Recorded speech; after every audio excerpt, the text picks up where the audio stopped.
Yes. So started with birth control. So let's have a quick recap. So who would like to give me a quick recap? Can I go to Mamuna for this? Mamuna, are you there? Sir, yesterday I was absent, so I have to revise everything. Okay, Mazia, can you speak? Is your mic working today? I hope it does. No. Okay. Then Reem, you were there in the last class. Would you like to give me a quick recap? Me and Maimuna both. Yeah, From sure. what you can see on your screen, just go through it. Birth control. I have to start from there. Yeah, just start from what we discussed about birth control in the last class. What did you learn?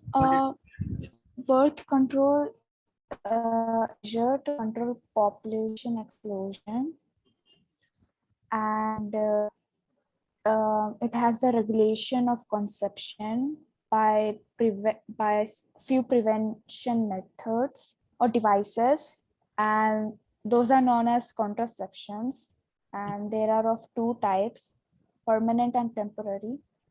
In permanent method, we have two surgical methods, vasectomy and tubectomy. In tubectomy, the fallopian tube in the female reproductive area, it is removed or tied to avoid the sperms meeting and for Yes. fertilization to occur.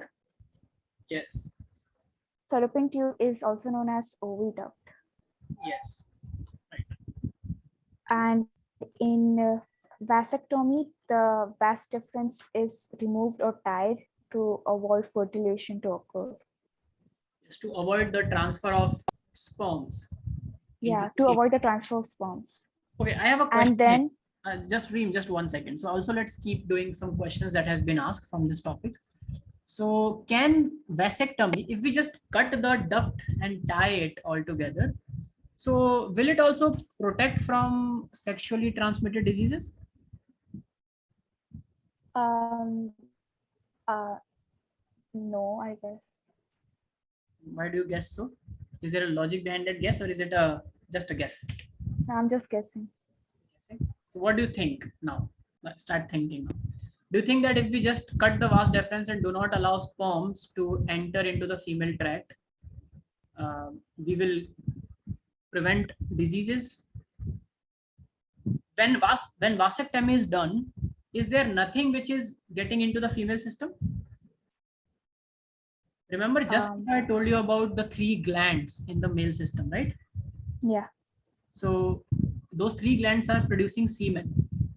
Then testes are producing the sperms, and the sperms are going and getting mixed with the semen through that duct, which is called vas deferens, which we are cutting here. You understand now? Yeah. So it's just like if we cut the vas deferens, only the sperm component will not be there, but rest everything, the semen without the sperm and everything else, if there is a sexually transmitted disease, the pathogen for that will also be present in the fluid. So body fluids are still getting exchanged, yes or no? Yes. So yeah, method cannot protect from diseases, STDs. Yes, because it cannot prevent the mixing of body fluids. Okay. Yeah. Or transfer of body fluids. So they can also ask a twisted question on this, and that question is, a vasectomy prevents the transfer of semen from male to female system.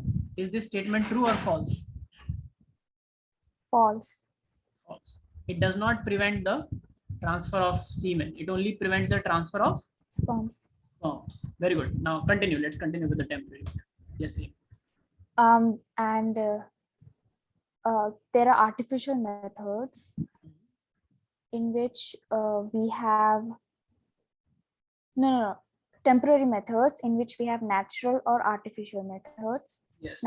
In natural methods, we have safe period or rhythm method, in which the cycle, the menstrual cycle, it occurs within 28 days, right?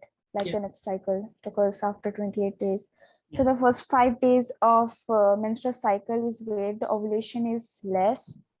No, not And less. Ovulation is not there. Ovulation is a all or none phenomenon. ovulation is not there. Yes. And so it is the safe period Yes. for sexual intercourse Yes. since there's no ovulation. And the last phase, which is from 10 to 20 days, it is very risky. It's not the last phase. It is the middle phase around the ovulation. Okay. Yeah, it is the middle phase, which is very risky. And the ovulation is very high, and it is highly expected during that time. Pregnancy is highly expected. Now, Reem, I would like to help you with two things here. So when you talk about ovulation, we do not use the word high or low because we can do it for spermatogenesis, because there are 300 million sperms that will be produced. So either you can secrete more sperms or less sperms. But in case of ovulation, there is only one ovum that is secreted. So it is switch on or switch off. Either there is a ovum or there is no ovum. Yes, there cannot be Yes. less ovum or high ovum. Okay. Okay, so Okay. Good. Continue. Abstinence. then next is abstinence, in which the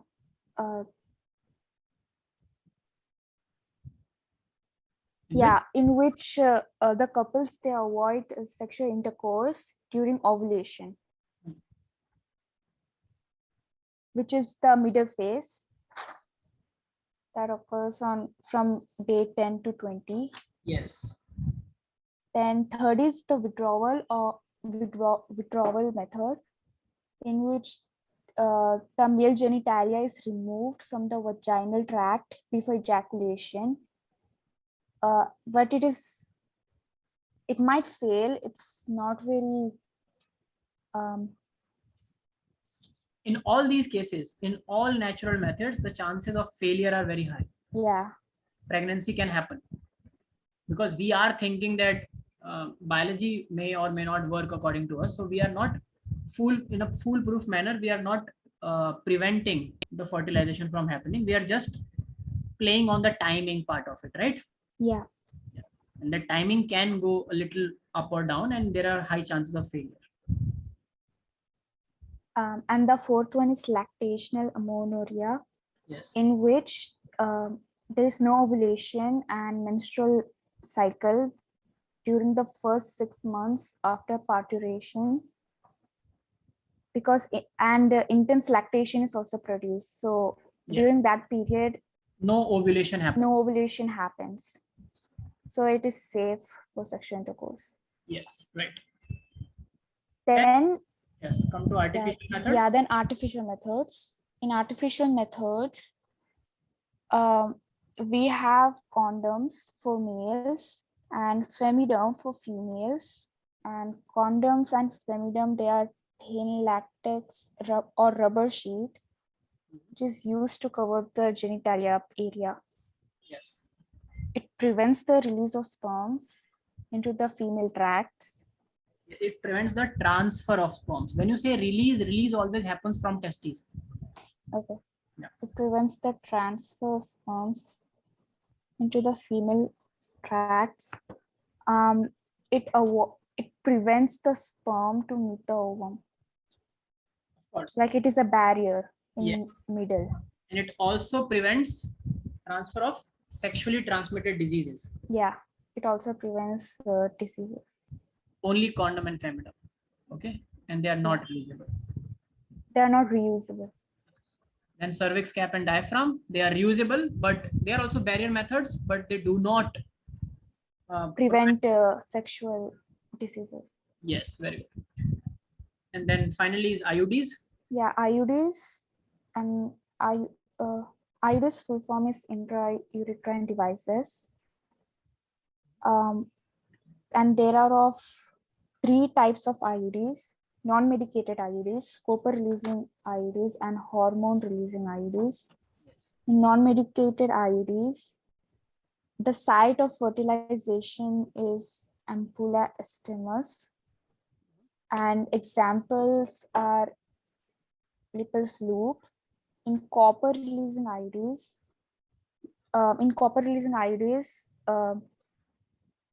they make the motility of sperm very low. They suppress it.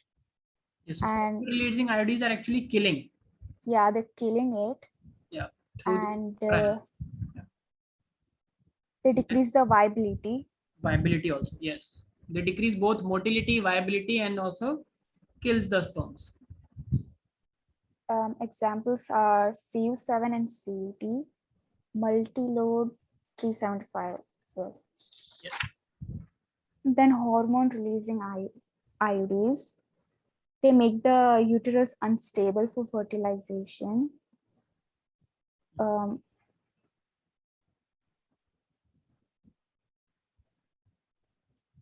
In which they make the phagocytosis hostile, Yes. which makes the other cells eat up the sperms.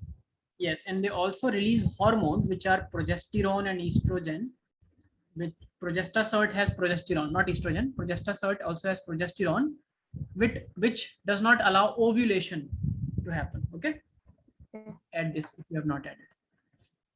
And let's come to oral contraceptive. This was the last. Yes, last one. Yeah. Then last one is oral contraceptives, which is pills, taking pills, and it is also known as the emergency contraceptive. It has two types. This is the only method that can be implemented after the intercourse. Yeah, after. And it is of two types, combined pills and mini pills. In combined pills, it is a combination of progesterone and estrogen, which delays or prevents the ovulation. And the high level of progesterone and estrogen, it gives our brain the signal that we're not fully prepared for fertilization. It actually gives the signal that of a pseudo pregnancy, right? That you do not need to ovulate again. Yeah. Yeah. Okay. And then the next one is the mini pills, in which the only progesterone is there. Synthetic. No progestin is there, which is the synthetic progesterone. Yes, correct. It inhibits the ovulation. It inhibits the secretory actions of oviduct. It makes the cervix hostile chemically. Then they can also make the endometrium unable to allow implantation. And it should be taken before 3 days, 48 to 72 hours. 48 to 72 hours. Maximum is 72 hours. After that, it may not work. And ideally, you should take it within 24 to 48 hours. But 72 hours also work. Okay? Okay. Not more than that. Then the last part was the hormonal implant. That just I'll tell you. These are the implants, and this chemical levonorgestrel is implanted subdermally, and it keeps secreting the hormone in a static manner to not allow the female undergo fertilization. That's all. Okay. Okay, so in today's class, let's begin from where we left the last class, and we have to start today with MTP. What is MTP? Termination. Medical termination of pregnancy. Write down, define MTP. It is a intentional or voluntary termination of pregnancy prematurely. Intentional or voluntary termination of pregnancy prematurely by inducing abortion of the embryo or of the developing fetus. By inducing abortion of the developing embryo or fetus.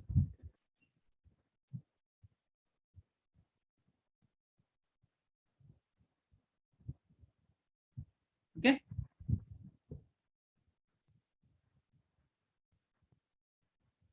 So this word is important. See, pregnancy anyways will get terminated at the end when parturition will happen. Yes or no? Parturition is also a termination of pregnancy, no? Pregnancy ended, the baby is delivered, and the female will now slowly be back to normal. Yes? But this is terminating it prematurely. So it's voluntary and premature abortion. Now, sometimes it is important to do MTP in certain medical conditions. So write down few points about MTP which have been asked. What do you think? When can we do MTP? Is terminating a pregnancy an easy thing or a difficult thing to do? What do you think? Can I terminate the pregnancy whenever I want? Deem? No. No, right? You need to terminate the baby before 3 months. It is the safest to terminate the pregnancy before 3 months, the first trimester. Why do you think? What happens after that? What do you think? It becomes, we say that after the second trimester, the abortion becomes more and more riskier. But what is the risk? The mother. Yes, to the mother. Exactly. The risk is to the mother. Because anyways, when we are terminating the pregnancy, we are, killing the fetus, the developing fetus. So the risk is associated with the mother. And what is the risk? The risk is because by the time the second trimester starts, the 4th month starts, the fetus is quite significantly big in the embryo and it has embedded in the wall with the placenta, and taking it out chemically requires very strong doses of the chemical. Do you understand? To make it die and then everything breaks down like it does in the menstrual cycle and then everything comes out. And sometimes it cannot be done just chemically, but physically you have to just reach the fetus and then break it down and remove it. Do you understand? Yes, sir. Just pull it out through like a vacuum or a cutter kind of a thing. So as the pregnancy progresses, it becomes more and more riskier for the female. So write down, MTPs are considered safe only during the first trimester.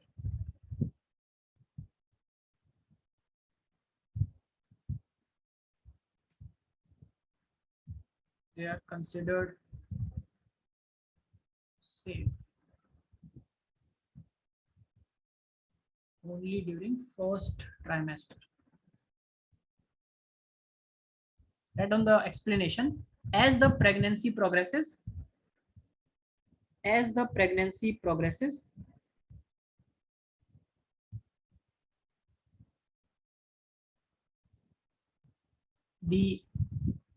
it becomes riskier.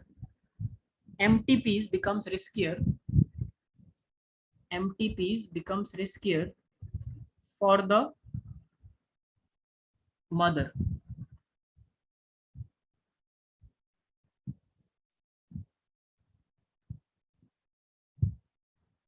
Okay. And about it, the question comes, should it be legalized or no? Madhya, hello Madhya. Good evening. You have joined just. Hello, sir. Good evening. Actually, I'm really sorry for joining late. I have an event at my school, so I had to attend that meeting because I'm the in charge. Okay, I understand. Okay, fine. So I was expecting you half an hour early and you joined half an hour late. Yeah. No problem. Okay. So would you be able to join next time early? Try that, okay? Because do we have a class tomorrow for this? tomorrow is Monday, right? No. Yes. So when will be the next class? This batch is weekend batch, Saturday and Sunday. Oh, so yeah, I will be able to join next time early. It'll be Okay. over then. Okay, very good. Fine. Cool. So we are discussing medical termination of pregnancy. Okay, we've just discussed what we just Reem just gave us a brief recap of what we did in the last class, and we are through MTP. Okay, Madhya. So you have not missed much. Okay, sir. So MTP is medical termination of pregnancy, which is defined as voluntary or premature abortion, and it is safe only during the first trimester before the 3 months, and it becomes more and more risky after the 4th month onwards for the mother. Okay, risky for the mother. Now the question comes is why MTP is banned and like it's not legal in many countries.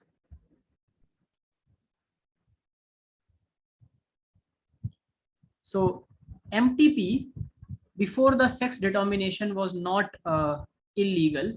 So people can just get to know the gender of the developing baby, and there was a trend in many a dangerous trend in many parts of the world where they saw that most of the MTPs were done for female sex. Okay, so it could be misused, both MTP and amniocentesis. So write down both amniocentesis. Amniocentesis is this we did in the last class. Please tell me what is amniocentesis. Determination of the sex of the fetus. Sex determination of fetus through amniotic fluid. Sex determination of fetus through amniotic fluid.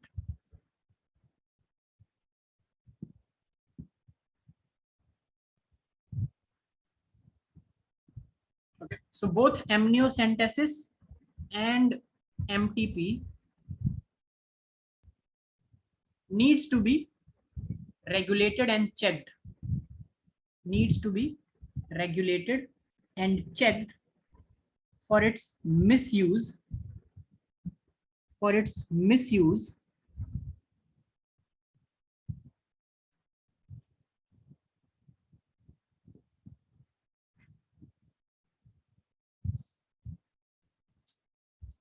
for female infanticide.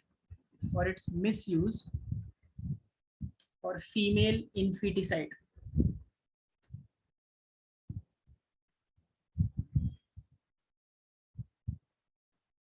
But it is also necessary in certain conditions, right?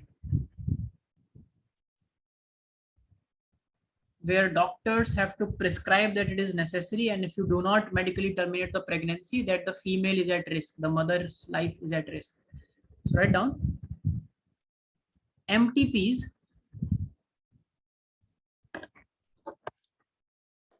becomes necessary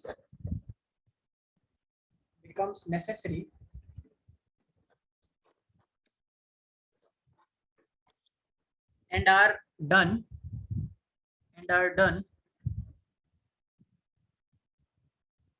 under legal supervision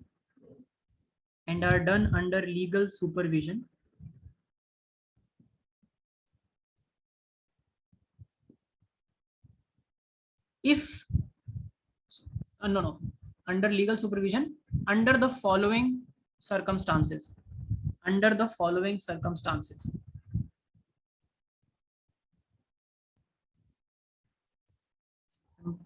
MTPs are legal under the following circumstances. What could be those circumstances? Quickly, if this question comes, in which circumstances MTP should be allowed? This question can also come like this. First thing, if there is a terminal disorder or disease in the fetus, right? Yes or no? Yes. Terminal genetic disease or disorder identified in fetus. Secondly, if the fetus is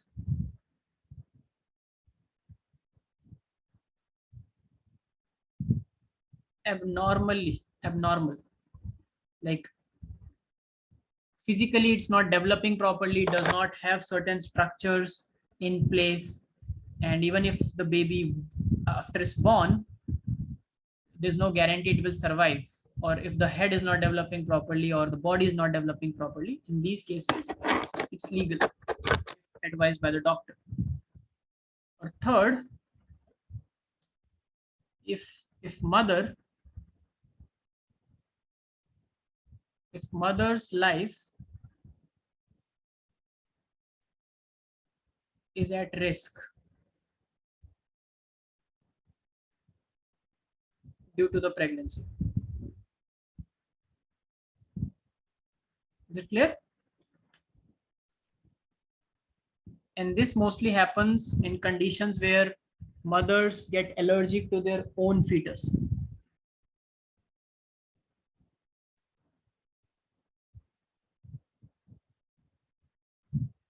Mother is allergic to her own fetus. Okay?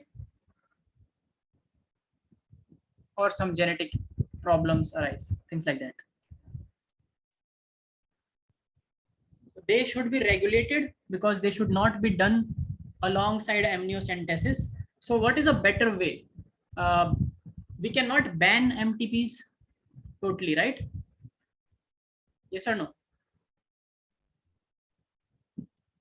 Because they sometimes become very important, so we cannot ban them totally. We can also not ban testing for the genes of a baby during the embryonic stage. Like, we cannot ban totally the process of amniocentesis, but what we can do is what government guidelines say in countries where sex determination is banned is that if you want to do a gene analysis, for example, a couple after marriage wants to just make sure that their baby does not have any genetic aberration or any disorder. So how will they do that? The only way to do it is through amniocentesis, yes or no? Yes. But that will also reveal that what is the gender of the baby, yes or no? Yes. What is the solution? Where are these tests done? So sample is taken in hospital, then the tests is done in laboratory, right? So all these laboratories which do these tests have government guidelines that whenever when the report will come, they will not show, they will hide the sex determination part. They will not tell that what was the composition of chromosome, the last pair, the sex chromosome pair, was it XX or XY? Rest everything else you can tell. Do you understand?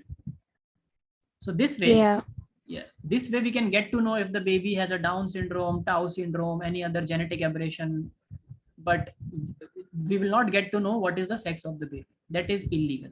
If any laboratory or if any hospital reveals the gender of the baby in countries where it is banned, then there will be legal actions against that institution or the doctor. Okay, clear? So MTP is clear, everyone? Yes, sir. Now let's come to STDs. What are STDs? Sexually transmitted diseases. Now, what do we mean by sexually transmitted diseases? Are these the diseases of the reproductive system?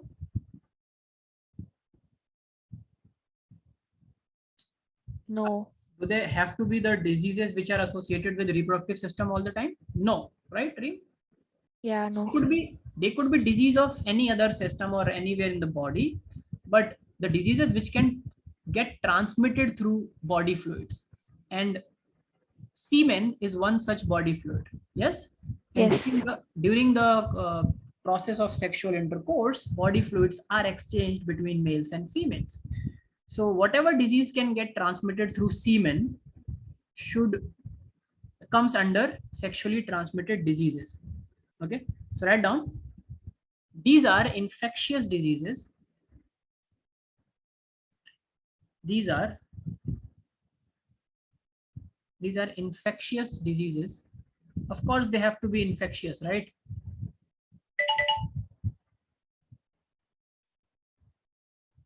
These are infectious diseases that can be transmitted through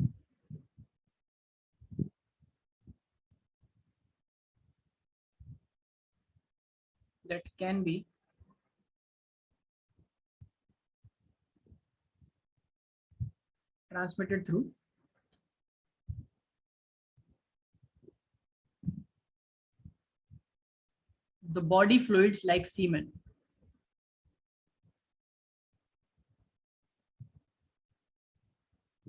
Body fluids like semen during sexual intercourse.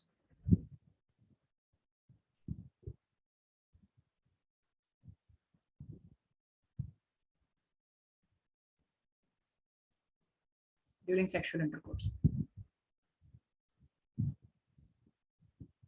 So STDs are also commonly, there are other terms used for these. They're also called STIs. What do you mean by STI? Infections. Also known as, yes. STI is sexually transmitted infection.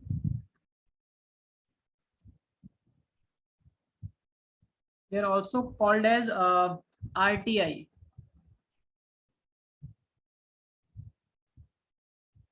Can someone figure out RTI? It's not right to information. RT, reproductive tract infections. Okay. Now, RTI, remember in the beginning I asked a question, are all these diseases of reproductive tract, and Reem said no. RTIs are those STDs which are specifically the diseases of the reproductive tract. Do you understand? Reem, do you understand? Okay, I found this on. Yes, sir. So reproductive tract infections. And they're also known as VD. VD stands for venereal diseases. Venereal diseases. These all means STDs. Okay. Now let's talk about some common STDs. Write down. Examples are gonorrhea,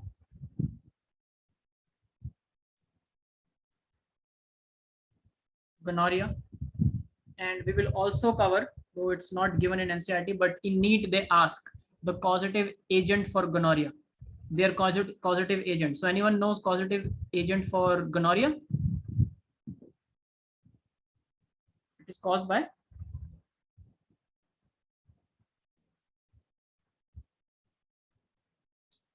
one. Write down, it is a bacterial disease. It's a bacterial infection. Gonorrhea is a bacterial infection caused by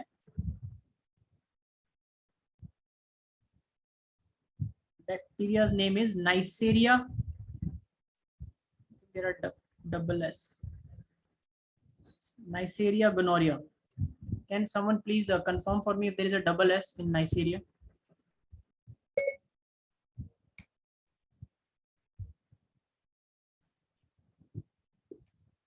Why does my phone Siri gets activated? It has double S. Double S? Okay. Neisseria, and then gonorrhea is, this is the name of the bacteria. Then other diseases, syphilis. Heard of syphilis? Write down, syphilis is caused by it. Again, it's a bacterial infection. Basically, it's like there are sores in genitalia. So genitalia sores. You know what are sores? Like some very painful pimple-like structures that develop around genitalia. They are called genitalia sores, and it's a bacterial infection again.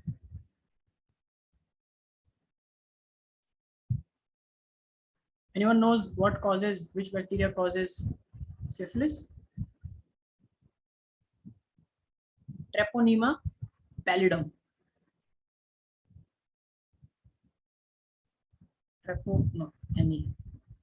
Nema pallidum.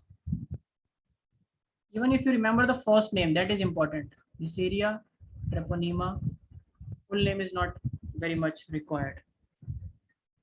Then we have genital herpes. Genital herpes. Herpes can be at other structures of the body as well. That's why we just write genital herpes. Heard of herpes as a disease? Yes. What is herpes? What is the difference? Both look very common, but herpes is not a bacterial disease, it is a viral disease. Okay. So write down it's a viral infection. You should know which STD is bacterial, which is viral. So genital herpes is a viral infection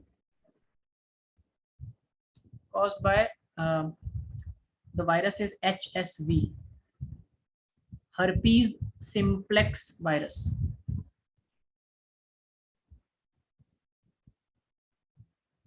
This is the most very common of the STDs. Herpes. Many people undergo herpes. So in this also there are sores. Okay, there are cold sores just like syphilis. So when they both of these begin, it's difficult to figure out between sores, but the location of these sores and how they develop distinguishes between a herpes and a syphilis. But it's a viral and one is a bacterial. Then let's come to hepatitis. Yes, hepatitis. In hepatitis, what is hepatitis? Let me tell you a thing here about disease. About whenever the word itis comes, go to your terminology section and write down. The word itis means inflammation. What does it mean? Inflammation. Okay. If I say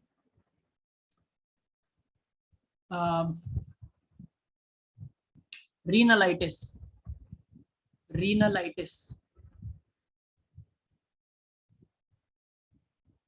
Okay, you all must have heard of one thing called conjunctivitis. Reem? No, sir, I didn't. Infection of the eyes, where eyes becomes red and there is a sore at the corner of the eye. Oh, that. Yeah, that's very common. And in schools, whenever someone gets conjunctivitis, they come with a goggles on. It's advised not to look at the conjunctivitis. Yeah. Yeah. Yeah. Why it's called conjunctivitis? Because it's happened in the conjunctiva of the eye. Conjunctiva is the layer, right? Yeah. Conjunctiva, and the itis word is for inflammation. So it is the inflammation of the conjunctiva. That's why it's called conjunctivitis. If it is renalitis, what does the word renal stands for? Renal. The genital. Renal stands for kidneys. Okay. Have you not heard of the gland called adrenal gland? Adrenal gland, which produces corticoids, cortisol, epinephrine, norepinephrine. I did, but I don't remember. Yeah. So just remember it like this. Why adrenal gland is called adrenal? Because it is present on the top of kidneys. If you see the structure, adrenal glands are like caps on kidneys. Okay. So at top Yeah, of okay. kidneys are called adrenal. And renal word is used for kidneys. So renalitis is? It is for kidneys. Renalitis. It has two words, renal and itis. What does this word means then? Renal means it's for kidney and itis is for inflammation. So if you say that this person has renalitis, it means this person has infection or inflammation in the kidney. Okay. Conjunctivitis means inflammation in the conjunctiva of the eye. Similarly, if it is arthritis, the most common, I didn't come to this very early, but now can you understand what is arthritis? Yes, sir. What does arthro word means? Arthropoda, arthritis. At both the places, the word arthro means the same thing. What does it mean? Arthropoda. Joint pain, I guess. Joint, yes. Joints means arthro. So if it Yeah. is arthropoda, these are insects. Insects which have joint appendages are called arthropoda. If it is arthritis, it is the inflammation of the joints, right? Yeah. In old age, we have arthritis. Similarly, there are many more itis. If it is hepatitis, then what does it mean? Hepato word, hepat means? Inflammation of the liver. Perfect, yes. Hepatitis means inflammation of the liver. Word hepat means liver. Write down this also. The word hepat or hepato is always associated with liver. Hepatocytes. Now this question is for Madhya. Madhya, hepatocytes? Cyto, Reem, hepatocyte. Yes, Madhya, you are answering, please. Is it something related to the bronchi or something like that? The word cyte means cells. So if I'm saying So hepatocyte, liver cells? yes, the cells of the livers are called hepatocytes. What are the cells of the heart called? What is heart known as in biology? Cardiac? Yes. So what will be the heart cells known as? Cardiocyte? Perfect. And what kind of cells do heart have? Muscle cells, right? Heart is a muscular organ. Yes. Yeah, cardiac cells. Then what is the word used for muscle? Myo. Right? Yes. Myo is for muscles. So if I say this is a cardiomyocyte, what does it mean? Cardiac muscle. Cell. Simple. Yes, cardiac muscle cell.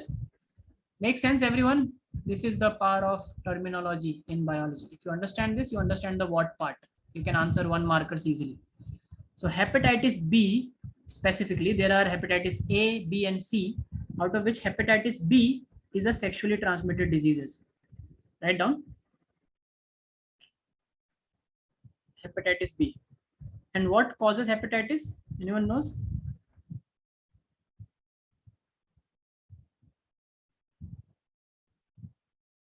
It's a virus. Write down. It's called HBV. It's again a viral infection of the liver. And the virus is called HBV. Simply hepatitis B virus. Hepatitis B virus. Any other STD? Yes, HIV, the most famous. You know what is HIV and what is AIDS? What is the difference between AIDS and HIV? We often call it together as HIV AIDS, right? Anyone? Reem, any idea? Madhya, any idea? HIV, like if HIV gets severe, then it develops into AIDS. HIV is, sorry, I could not catch it properly. HIV is? If like HIV is really severe in a person, when it gets severe, then it develops into AIDS. Okay, so you means HIV is the milder version of AIDS. Yeah. Yeah, okay. Reem, what do you think? Sir, HIV causes AIDS, right? Yes. See, HIV is the name for the virus. Human immunodeficiency virus. Okay. The disease is called AIDS. What is the full form of AIDS? Autoimmune deficiency syndrome. Acquired. Acquired. Not. If it was autoimmune deficiency syndrome, we all would have just perished. Okay. Autoimmune means our own body starts killing our own body cells. That's autoimmune disorders. Okay, so an autoimmune disorders, if they start passing on from one person to another through body fluids, then it's a catastrophe for the humanity. So this is acquired immunodeficiency syndrome. Okay. It's a collection of amalgam of many diseases. So it's called a syndrome, and it is caused by the virus HIV. Its name is human immunodeficiency virus. So human immunodeficiency virus causes human acquired immunodeficiency syndrome. Okay, clear, Madhya? Yes, sir. Okay. Now,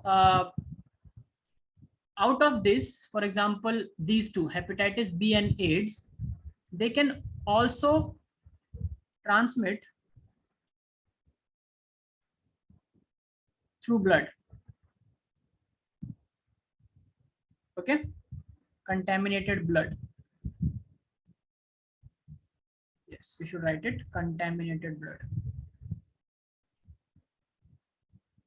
But AIDS does not spread through tears, sweat, or saliva.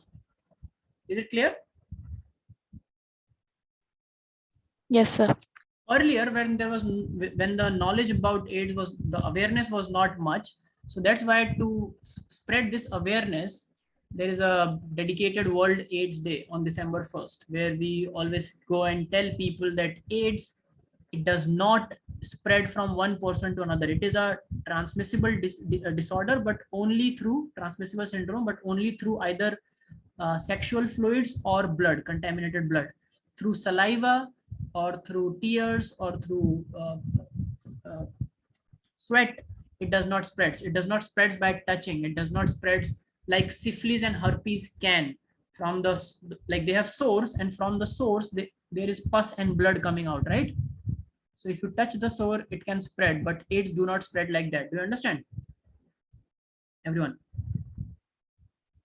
So write down, hepatitis B and HIV can also be transmitted through contaminated blood by sharing injection needles and surgical instruments. By sharing injection needles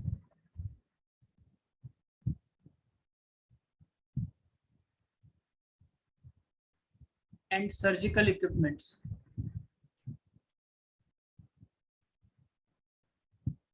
That's why it's mandatory for anyone anywhere in the world taking a blood sample or putting blood into the body to use a new sterile syringe, and after it is used, you have to just like damage it, destroy it. It cannot be reused. Now write down, HIV can also AIDS can also spread through blood transfusions, right? Because it can spread through blood. So sometimes, even though the person has not been involved in any kind of a sexual activity, still that person can catch HIV from a contaminated blood transfusion. Is it clear, everyone? So there are there were lots of taboo in the society, and the patients who used to get AIDS were looked down upon. You know, they are getting what, like, they are reaping what they are sowing what they reap. They used to say they deserve this, but you can also get an infection without any fault of yours through a contaminated blood. So it should be taken care. While blood transfusion, no infected syringe or needle should be used. And HIV can also transmit, write down, it can also transmit from an infected mother to the fetus.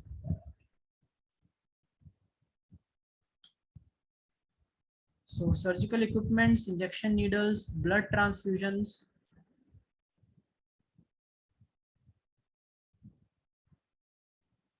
and from infected mother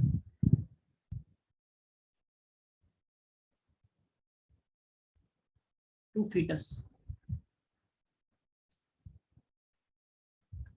Okay, this virus can, which clearly means that this virus can cross placenta. Yes,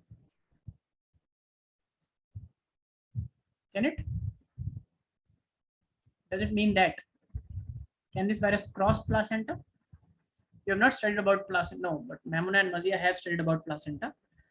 So go and figure out. Okay, I'm giving you this as a quick homework and interesting one. Find out, can HIV cross placenta?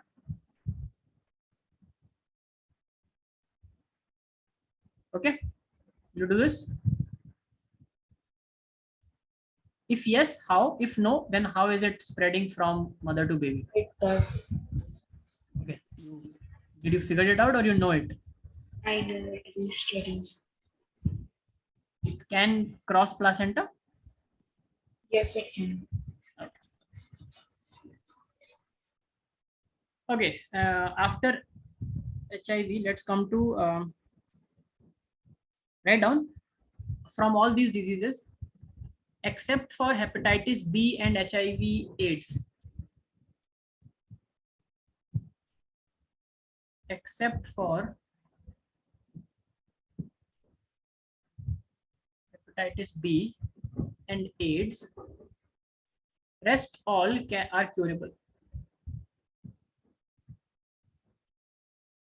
Rest other are curable diseases. They can be cured.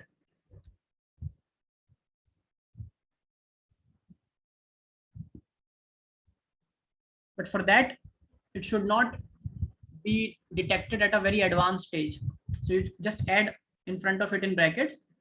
They are curable if diagnosed early and treated properly.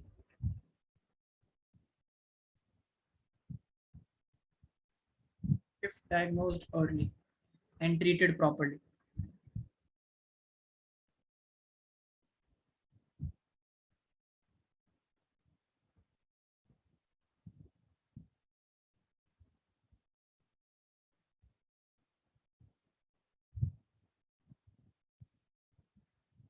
Okay, everyone, shall I move forward?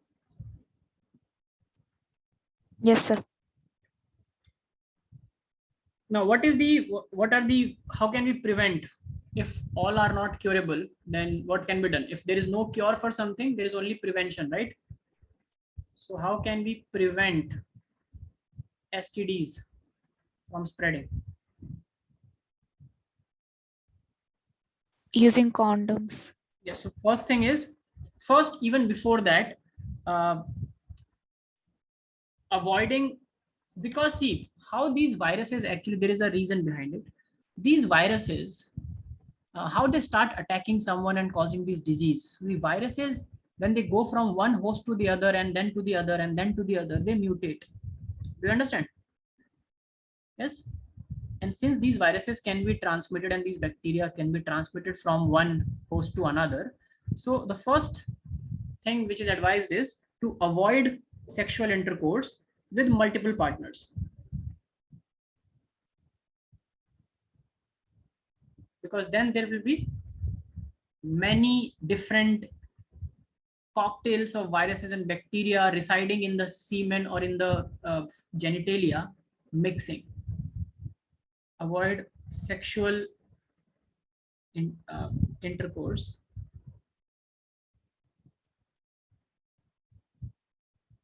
with multiple partners.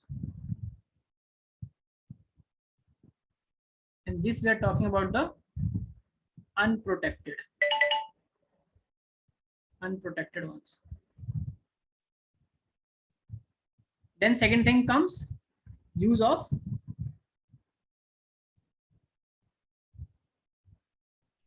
condoms or femidones. You also use the word contraceptive, right? Reem, you said contraceptive. The word contraceptive, Yes, sir. fit here, because the only contraceptive that can prevent STDs is condoms and femidones. Other contraceptives do not prevent STDs. But if you write the word, we should use condoms or contraceptives, then you are telling that any contraceptive. Contraceptive is a group, right, of methods and devices. Sir, only condoms will prevent STDs, right? Yes, only condoms. Only condoms and femidoms, because they are female condoms, right? No other, no other contraceptive can prevent STDs. Okay. And what is the third thing? Like early detection. If there is a very early detection for the early detection and treatment for the above mentioned diseases, then the earlier it is, the better it can be treated or the life can be saved. Okay, everyone?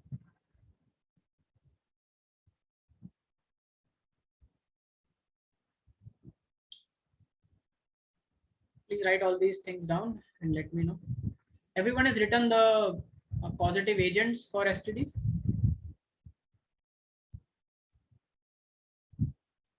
Yes, sir. Everyone has also noted down these points. Shall I move forward? Yes.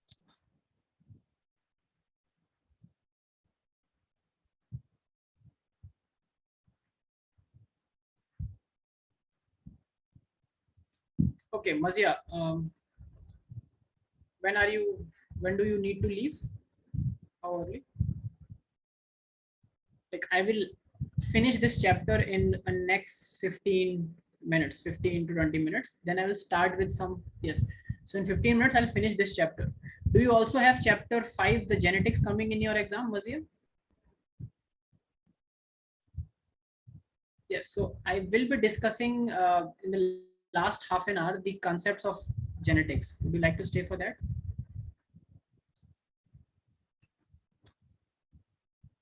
I'll finish this in the next 15 minutes before then we still will have half an hour after that. In that, okay. Okay, so it's up to you. You decided, but stay for another 15 minutes at least so that this gets over. So at least you leave with the closure of one chapter. Okay. Okay. Okay, everyone. So shall I go forward? Now we talked about sexually transmitted diseases. We talked about medical termination of pregnancy. We also talked about birth control methods. We also talked about overpopulation, population amniocentesis, and the reproductive health in general. Now, what is left in this chapter? I think we are left with infertility as one topic. So let's talk about infertility and some cures for it. What is infertility? Not being able to reproduce. Yes. Write down. It's the inability. Infertility is the inability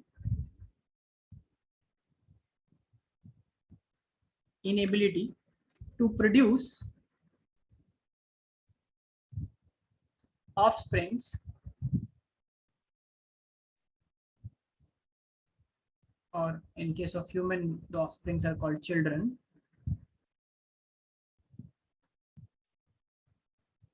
even after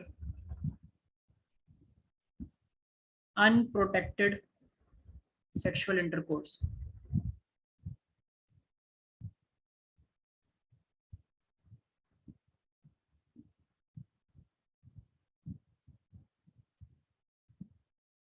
Okay. And this is actually a problem in many married couples that they go through. So infertility, what could be the reasons for infertility? This is asked. Can you think of reasons for infertility? So reasons can be classified into many. So it could be the physical reasons. Now the physical reasons means some problem with the external genitalia, right?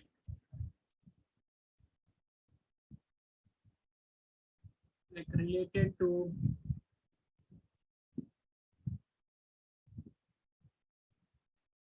related to gametogenesis and external genitalia.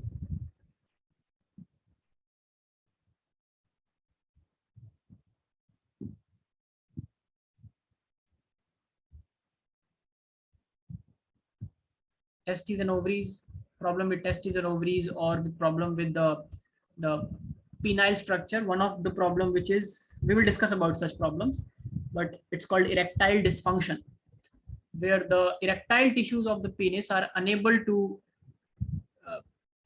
keep the penile tissues erect during the act of sexual reproduction. So that comes under the physical. Can you think of other reasons? Diseases could be reasons, yes. Can diseases be a reason?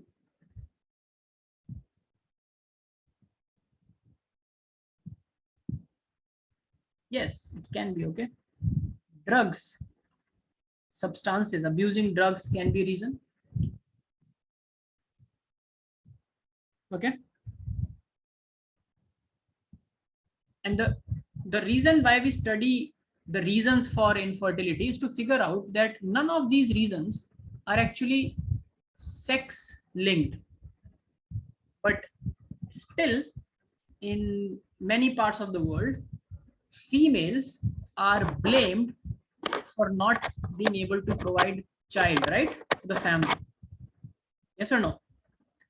Yes. Very recently, this culture of like this knowledge and awareness has reached the masses and is still reaching the masses, that the male partner can be equally, like can have equally be the reason for not having a child, where the male spermatogenesis is not functioning properly, or the male has erectile dysfunction, or there are some infertility associated diseases, or because of drug consumption. So substance abuse and drugs, alcoholism, smoking for that matter, kills lots and lots of sperms.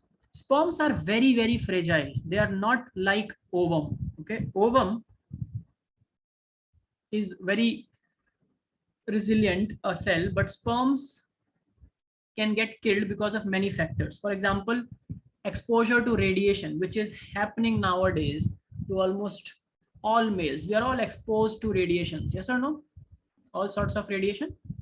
So radiations coming out from our devices, like from our laptops, from the mobile phone. So we should not, males should not have this habit or this practice of keeping the laptop on the lap just because it's called laptop, because if it is on the lap, it is very close to the testes, and it might, in a very long run, like if you are doing it regularly for years, if you have a desk job where you are just working on laptop, it should stay slightly away from like the level of your genitalia. In case of males, it affects that. Second, the most important reason that affects spermatogenesis is smoking, which is very common. Smoking any kind of a substance, whether it is tobacco, weed, or any other drug.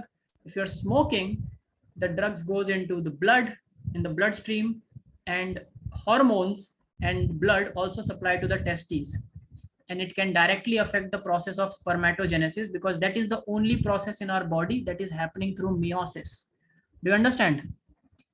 And meiosis can go wrong at many places. Is it clear, everyone? Yes, sir. So what are the solutions that we have for, let's talk about preventive measures or solutions that we have for people who are infertile. So if a couple is infertile, what all things can we do? So what are the solutions, treatment, or medication?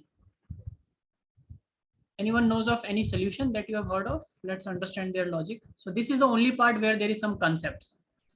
Um, the doctors can take the sperms and ovum and they can fuse it together in the laboratory. Yes, they are called art. Right, this is what you're talking about. It's called assisted reproductive technologies or techniques. Assisted reproductive techniques or technologies. Yes, this is what you're talking about. And you must have studied this I think you're talking about IVF. When you were discussing IVF. It's called in vitro Sir, it's test tube baby, right? fertilization. The common name is test tube baby. It's popularly known as test tube baby. I don't know. I think it came from the test tube, because whenever they say something happening biologically in a lab, bioengineering lab, they show test tube, right? It may not be happening in a test tube all the time. It can also happen in a petri dish or any other equipment or any other device. But the name is in vitro fertilization, commonly known as test tube baby. So what happens in this in vitro? The word in vitro, there are three words: in vitro, in vivo, in silico. Do you know the meaning of all three? So if not, write down. In vivo means inside the living system.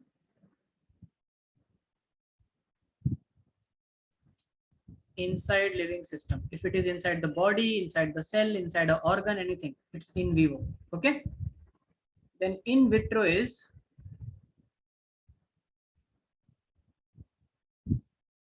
outside the living system, inside an artificial system.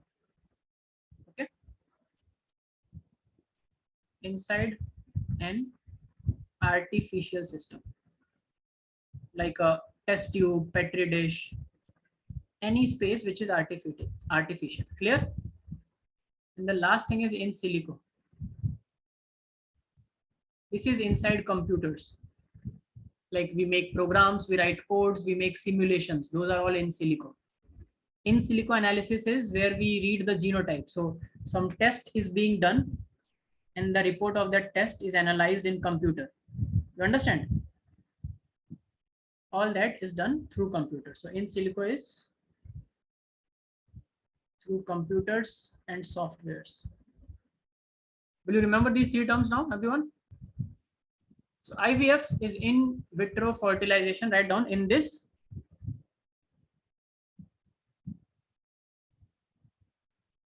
The fertilization of ovum and a sperm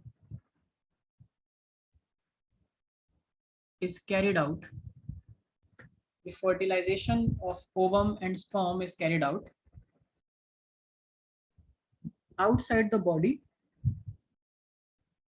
in an artificial system.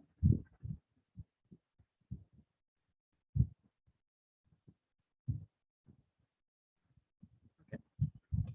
This is popularly known as test tube baby. This does not mean that the baby is grown in a test tube. Only the fertilization happens outside. And for that, what do we need? Write down. In this method, ovum from the female,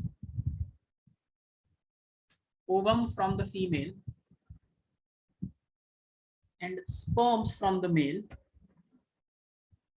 ovum from the female and sperms from the male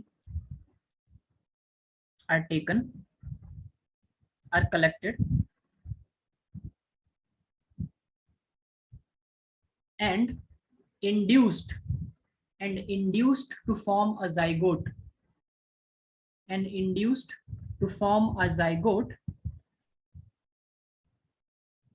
in the laboratory.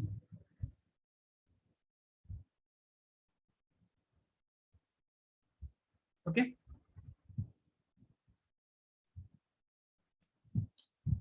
Then the zygote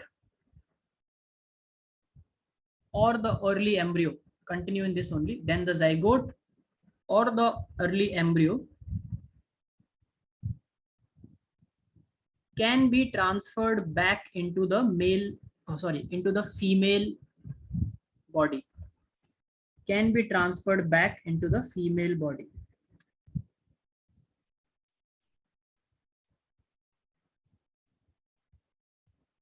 Is it clear? Yes, sir. Now, this transfer depends on which stage we are transferring it. So we are doing fertilization outside. Now, please pay attention to this, because this has some concept that you have to understand. So fertilization is outside in simulated condition. So the condition is same like in a body, male, female body. For example, the pH of the solution, the temperature, all these things will be same. In that, you will put a ovum and put a sperm or few sperms and give them the time to fertilize themselves, which naturally they were not able to do. So basically through IVF, when we are choosing a sperm and allowing it to fertilize with the ovum, are we choosing the naturally best sperm? Do we need the fittest, healthiest sperm naturally? When a fertilization is happening in a female body naturally, 300 million sperms participate in that competition, and finally the fittest reach and fertilize the egg, right? Here we are, Yes. here artificially we are collecting a few eggs, and there is no hurdle, there is no killing, no test, no survival of the fittest kind of thing they are going through. We just keep one egg and one sperm in close vicinity and allow the sperm to fertilize the ovum, right? We are assisting it.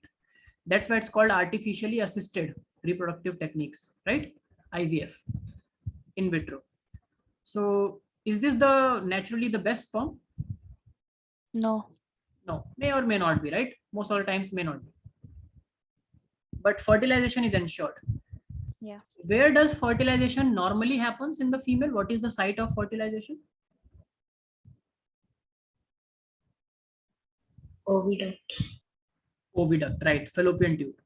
So if after the fertilization, when the zygote is forming and the embryo is forming, and the embryo, which is up to 8 cells, okay, which is, it is an early embryo, right? So if it is up to 8 cells, where will we transfer it to? We will transfer it to the fallopian tube, right? Because exactly it should be present there. If naturally it would have been occurred, it was present in the fallopian tube because there fertilization takes place, right? So up to 8 cells, it is called ZIFT. ZIFT. The name is zygote intrafallopian transfer. Right down. Sir, I have to leave early. You also have to leave early? Yeah. You have exam or something? No. I have to go somewhere. Okay, so I'm just finishing this in another 5 minutes. Okay, sir. Leave then, okay? So it's called ZIFT, zygote intrafallopian transfer. If it is still 8 cell, do you understand why it is called ZIFT? Because we are putting it in fallopian tube. From there, it will go down to the uterus. But if the embryo is already at a later stage, okay, more than 8 cells, which is 16 cell or 32 cell stage, so that is called morula. That embryo is known as morula, more than 8 cell stage, 16 or 32. It can either be 2, 4, 8, 16, 32, 64, 128, right? Like that, because it's dividing. So more than 8 cell, we put it, where will we put this? Uterus. So it's called IUT. You can tell me the name just by looking above. Intrauterine transfer.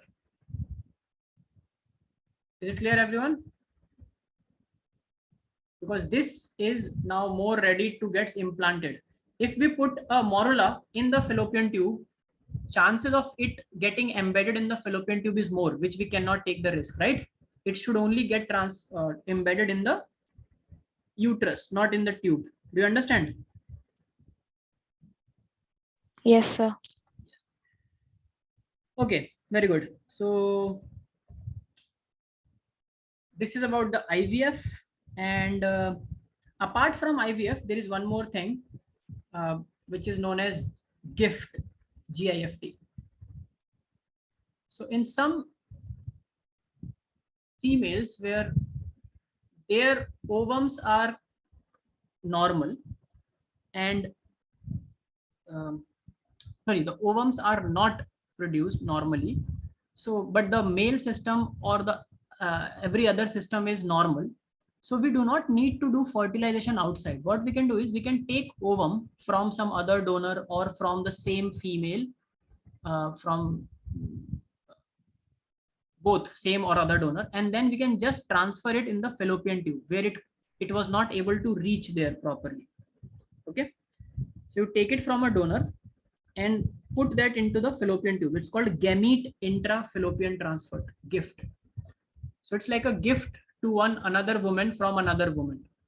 So we take ovum from one woman and transfer it in the fallopian tube of another woman who was not able to produce normal ovum, or who was not able to release those ovums in a normal manner. So ovulation was faulty or oogenesis was faulty. So it's called gamete intrafallopian transfer. And just after the transfer, you tell that female to undergo sexual intercourse to make that gamete fertilize inside her own system. So everything is normal. Okay, write down this. In this transfer of an ovum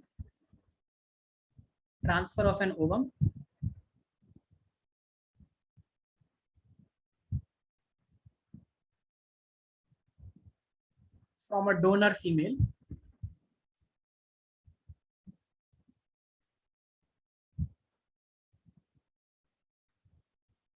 to the fallopian tube of a recipient female.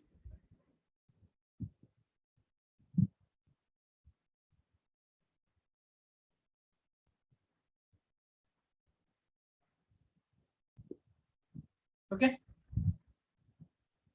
and it is done in the cases where female, write down, it's done for those females who cannot produce ovum normally.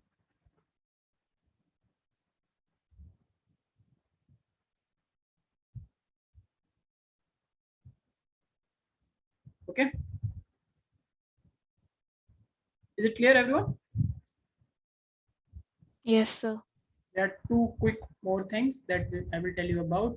You just have to remember what is the difference between a IVF, a gift, or a ZIFT, or a IUT. So they always give you this short form, ZIFT or IUT or gift undergoes, like what happens in gift. There will be 4 options and you have to choose the right one. Another is, it is where, so just like IVF, in IVF we put a ovum and a sperm in close vicinity and allow the sperm to fertilize the ovum. In some cases, there is something which is called ICSI.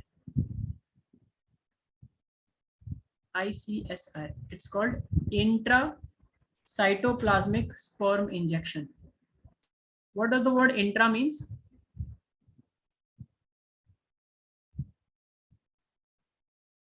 Inside. Yes. And inter means inter-school competition, intra-school competition. Inter means between. Inter-school, between the schools, right? And Yes. intra-school within the school, inside the school, but between something, some houses or some class or standards or different sections, right? So intracytoplasmic means within the cytoplasm. Now, whose cytoplasm? Intracytoplasmic of the ovum. So in this case, a micro injection is used to inject the sperm nucleus into the cytoplasm of the ovum. Okay. So write down. In this procedure, a sperm is directly injected into the ovum.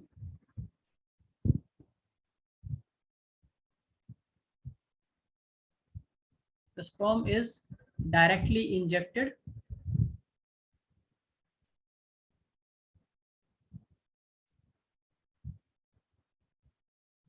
into the ovum. Now, when is the need to directly inject it? Like this is like a high level of assisting, right? And this is done when the sperm is not able to fertilize the ovum by itself. If the sperm count is very, very low, or the sperm is unable to, it has low viability. In that case, we have to take it right to the door and open the door through the injection and put it inside the cell ourselves. So this is a high degree of assistance. But it again, we are doing it artificially in the lab. Then as a result of this, embryo or a zygote and an embryo will be formed, and then we will implant that embryo through either ZIFT or IUT into the female. Is it clear? Yes, sir. Yes. Okay. The second last thing is artificial insemination. Artificial insemination. This is just another simple method where we are artificially, so this is done in males, write down, males which produce very low sperm. So males with very low sperm count.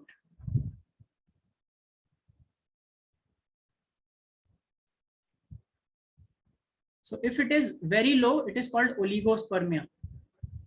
This term can be asked in entrance, write down, oligospermia, very low sperm count. And if it is azospermia, then no sperm production. Is it clear? Oligospermia, Yes, sir. very low, azospermia, no sperm. Artificial insemination can help with those who have oligospermia. So what doctors do is they collect the sperm from multiple ejaculations, keep all of them alive, mix them together so that the sperm count is high, and that artificially put those sperms in the female tract, induce either into the vaginal tract or into the uterus. Okay, so if it is sperms are collected and then they are introduced in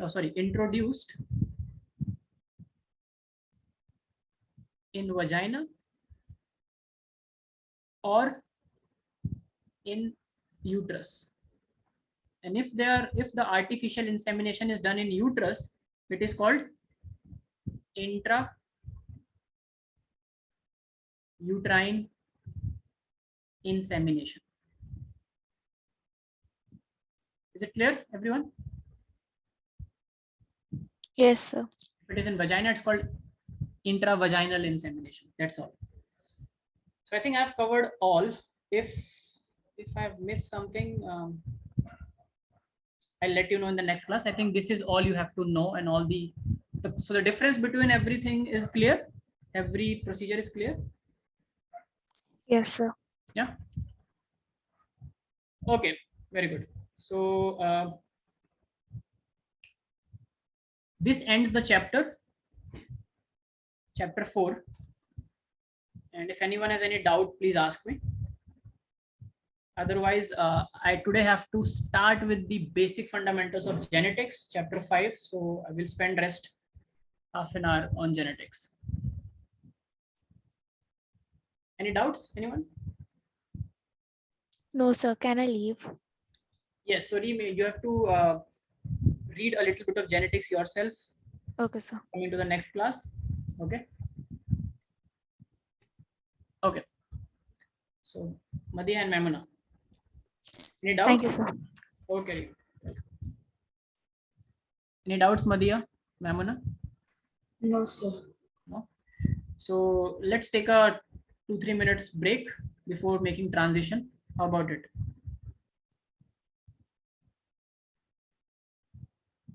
Okay. Before we go to the chapter 5, let's take 2-3 minutes of break. Okay. Say yes or no. Are you there?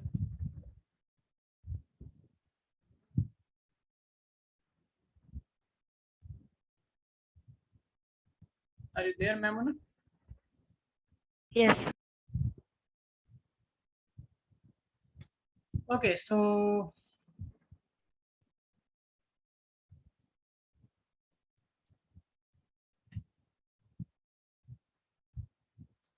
let me grab a glass of water for me and then we'll start with chapter 5. So I'm stopping this share. a new notebook. We'll do genetics.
Okay, am I audible, Madhya and Mamuna? Yes. So let's start with fifth and the new chapter. Is it going to come in both of your exams, right? Madhya and Mamuna? I have the list. No, it's not. It's not there in. Okay, okay.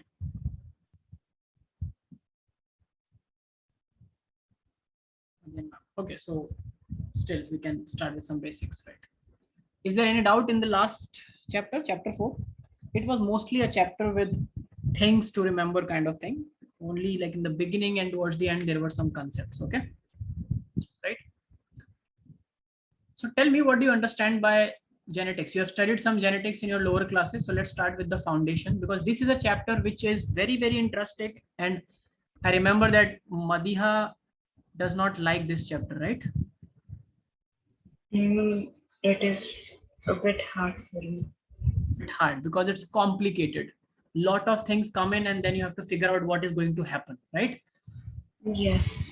They tell you this gene, and this gene, and then what will be the outcome. And sometimes the outcome is not very straightforward. There are certain other factors like incomplete dominance, recombination, which plays a role, and so is the result. Yes, so genetics, the fifth chapter, it talks about the principles of inheritance and variation. So to understand this chapter, let's first understand what do these two words means, inheritance and variation. What does inheritance means? That you have studied in class 9th and 10th in your junior classes. Tell me, Madhya, what do you understand by inheritance? Because for you it's little difficult, so you have to discuss more with me. Also, Mamuna, please. Madhya, what do you understand by inheritance? Something that is being passed on from the ancestors or from our previous generation to us. Yes, so a thing that can be passed, right? You're correct. So something that is passed on from one generation to another, right? That's called inheritance. Yes. So I'm writing, and what is being passed here in terms of genetics? What is passed? The traits or the genes. Yes. So I'm writing your terms only, traits or genes, or can I say characters? Can I say characters also, Madhya? Characters that are passed on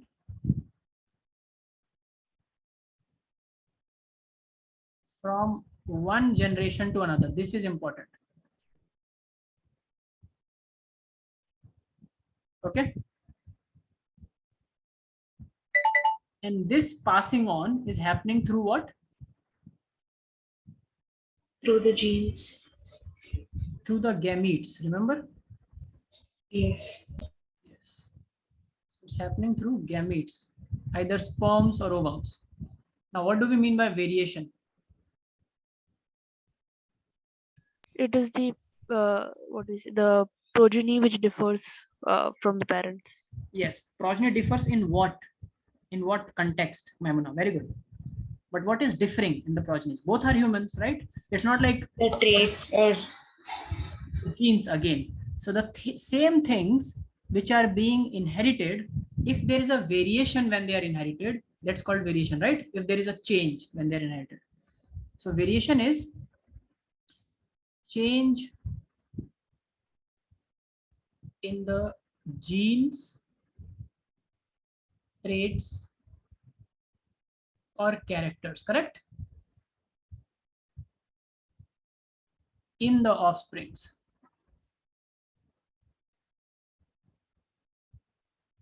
Okay.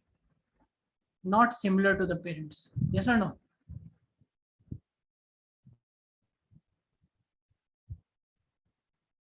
A combination which is not present in parents but is present in the offsprings. Yes. yes, sir. Now we have studied the very common thing, like the most fundamental thing about genetics, which is called Mendel's law of inheritance. Remember? What is Yes. Mendel's law of inheritance? What is it? He crossed two pea plants. Let's talk about Mendel a little bit. So Mendel's law. Tell me, continue. What did Mendel do? Who was Mendel and what did he do? So it's very important to understand these experiments. And by the end of this chapter, Madhya, you will be flawlessly and fluently doing all these solutions for genetics. So tell me, what do you think Mendel did? He took two different pea plants and he crossed them. Like he changed, He took he two crossed different. their genes, and after that he found out the offsprings, like the F1 progeny and then the F2 progeny. He crossed. Yes, so just a little bit of basic. You said things, but they are beating around the bush, not to the point. So what did he did the he chose pea plant. So the experiment model system is the living system in which we do the experiments in biology. So it was pea, right? You know, scientific name for pea? Pisum sativum. Okay, Pisum sativa or Pisum sativum. Now what did he do? Why did he chose pea plant? Can anyone tell me why did he chose? The first question is why pea?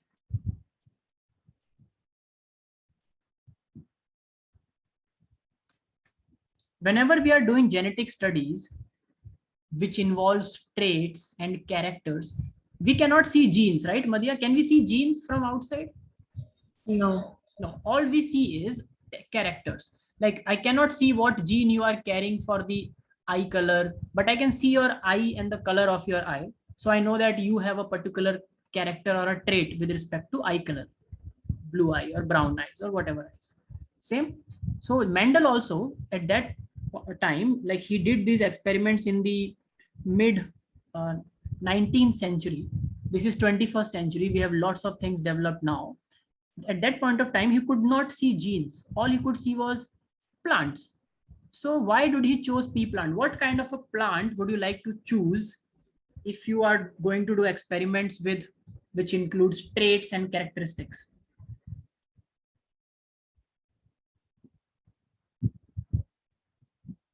If I am doing a study on height, let's say I'm giving you this, so every answer has to come from you too, Madiha or Mamuna. Then only I will move forward. So if I want to do a study on height, I want to figure out that what is responsible for what height. Then what kind of model system will I choose?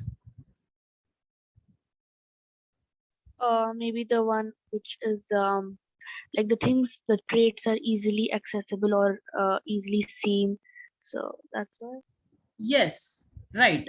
I will choose organisms which have different degree of heights, right? Varying heights, which I can see the change, right? I will choose a plant which is also short and also tall. There are two different types of plants. If I'll choose a species where all the species are of the same height, will the height experiment work? No. So we need something to see, so that when we make a cross, what do we mean by making cross? We are doing self fertilization between those two plants, right? This is what Mendel did: self pollination and cross pollination. Yes, yes or no? And Yes. by doing this, he's just utilizing and exploiting the process of sexual reproduction to figure out that when a short plant fertilizes with a tall plant, then what happens. So for that, there has to be a distinctly different short plant, and there also has to be a distinctly different tall plant. Then only I can choose that organism for an experiment based on height. Now all Mendel's experiment were based on traits, right? Characters. So he needed an organism which shows a lot of multiple distinguishable characters. Okay, you understand, Madhiha and Mamuna? So pea plant Yes. is one such organism, because in pea plant there are many characters that are very distinguishable, distinct. For example, write down the answer. He chose pea plant. He chose pea plant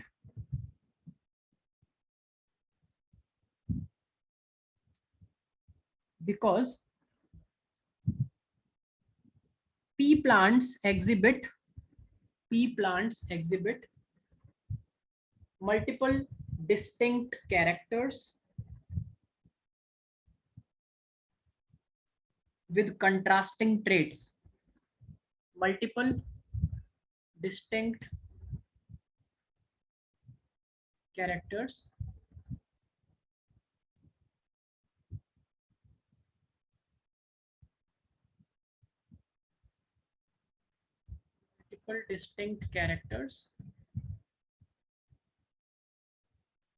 with contrasting traits. First reason. What else do you need in your organism model system? It should be fast breeding, yes or no? It's not like you set up a cross and they are taking months to breed and then years to grow again, reach sexual maturity, and then again taking months to breed. So that way you can just go to 1 or 2 generations in 4 or 5 years. Will you choose that kind of a system? No, right? You understand, both of you? Yes. Yes. So pea plant had, write down, pea plant has a shorter life cycle.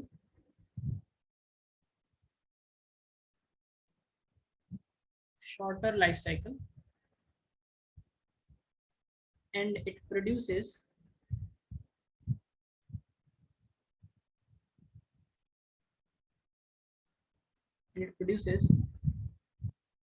large number of seeds.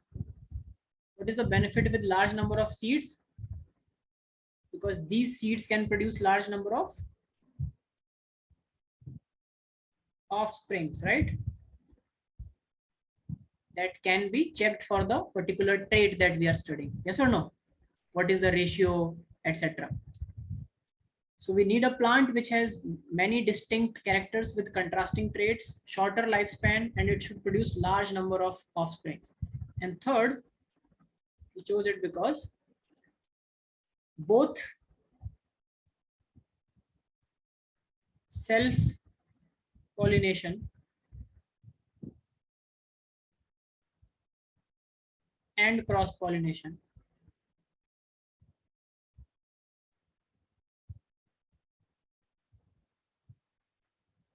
can be done artificially.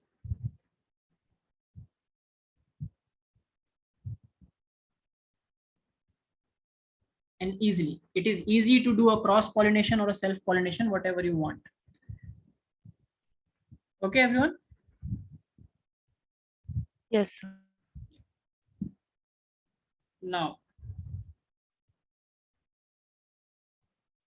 next question is, what characters or traits did Mendel study?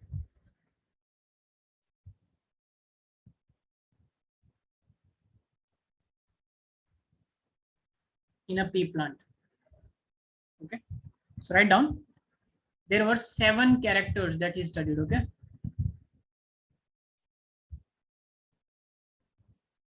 7 characters with contrasting trait in each. The first one was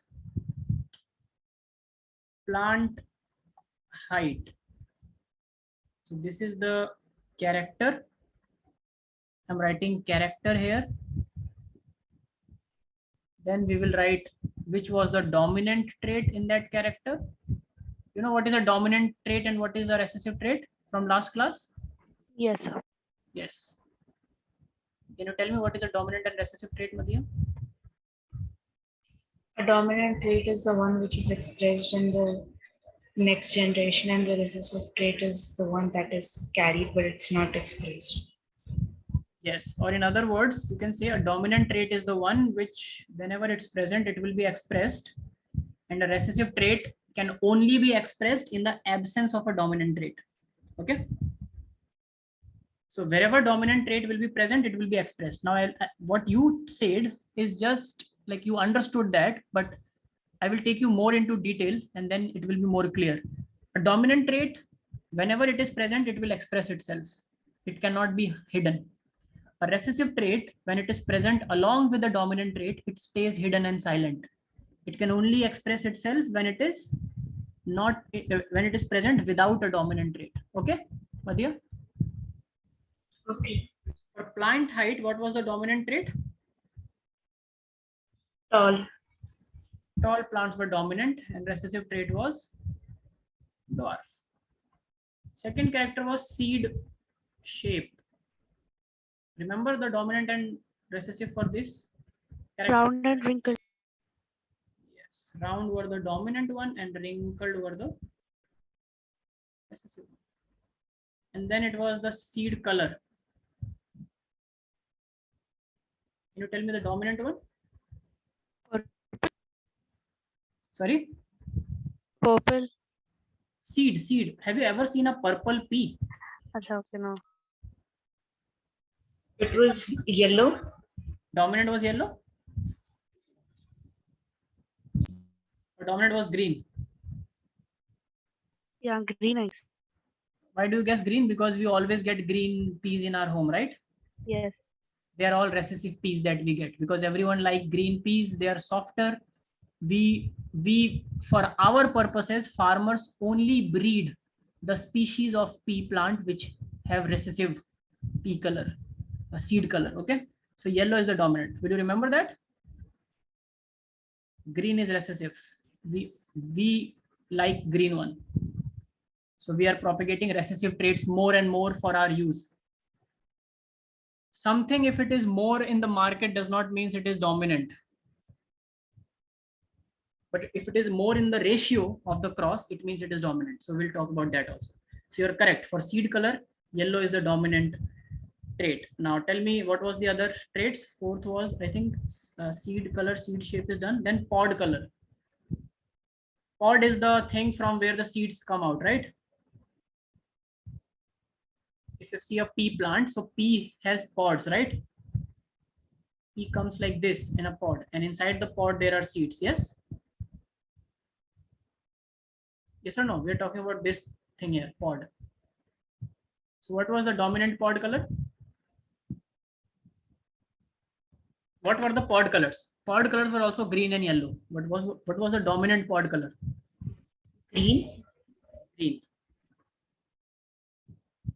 And recessive was yellow. So what kind of pea comes to your house, Madhya? Is it a green pod color with a green seed inside? Yeah. So can you now figure out which trait we have chosen for pod color? We have chosen a dominant pod color trait, but we have chosen to propagate a recessive seed color trait. Yes? Yes or no? Yes. There was also pod shape, the fifth trait. Now pod shape were two, constricted and full, like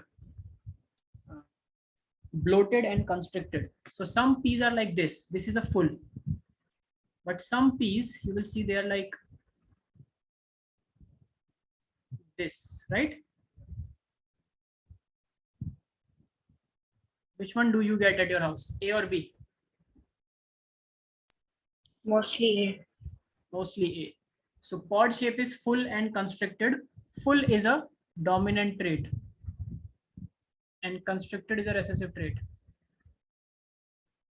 But you will also see in market this one. People don't just like this because they look like wrinkled. Okay. Sixth was, I think, seed is done. Flower, yes. Flower color. Now tell me. Someone said purple. Not Yeah, purple. purple and white. Here it's violet and white. Purple and Oh, white. okay, yeah. It's violet and white. So what was the dominant trait? Violet or white? Violet. Yes.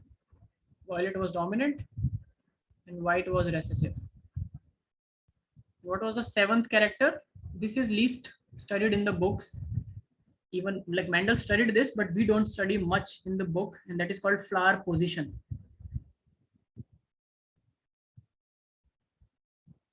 So you know flowers can have two positions in a plant. One is, so let's see, look here. This is a pea plant growing, okay?